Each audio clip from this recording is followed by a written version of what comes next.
Wheat prices have fallen almost $2.50 since May. And Kim, what does this mean?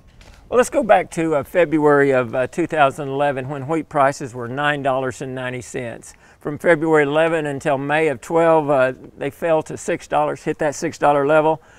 They went back up again by November of 12 to $9.35. They fell to $6 from there by January of 2014. Since May of this year, wheat prices have fallen from $8.54 back down to that $6 level, and we've been pounding that $6 level for about the last three weeks. Okay, Kim, do you think that we'll see those post-wheat harvest 2010 numbers again?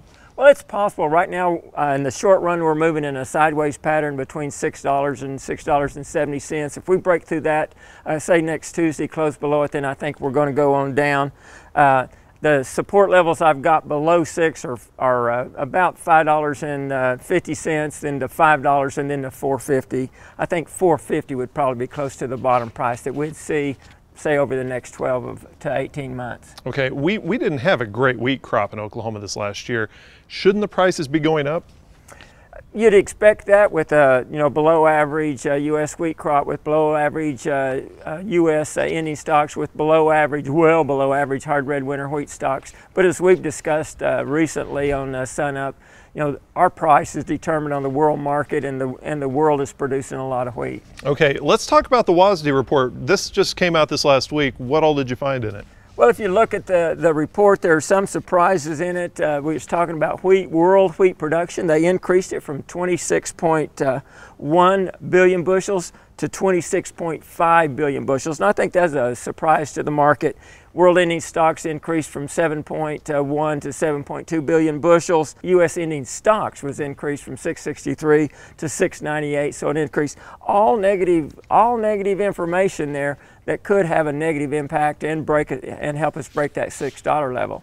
If you look at corn, that production was raised to 14.4 billion bushels. In August it was 14 even. The trade was expecting 14.3. Corn ending stocks, the WASDE did have higher corn use, so ending stocks stayed at about 2 billion, about where they were in August, and trade was expecting 2. You look at soybeans, but with a higher production, negative corn.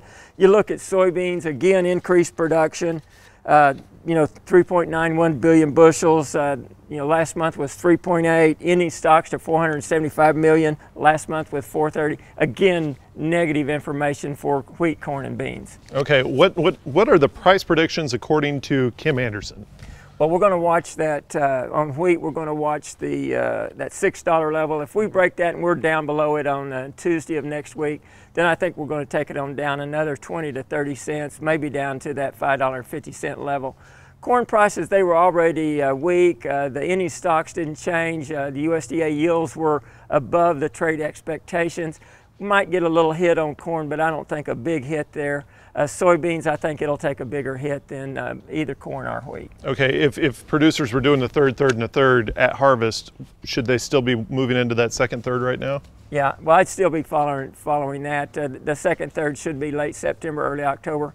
I might wait to see if we come back a little bit. It's wet up in Canada, northern tier of the U.S., and those crops aren't going to be as good as quality as expected. Okay, thank you much. Kim Anderson, Grain Marketing Specialist here at Oklahoma State University.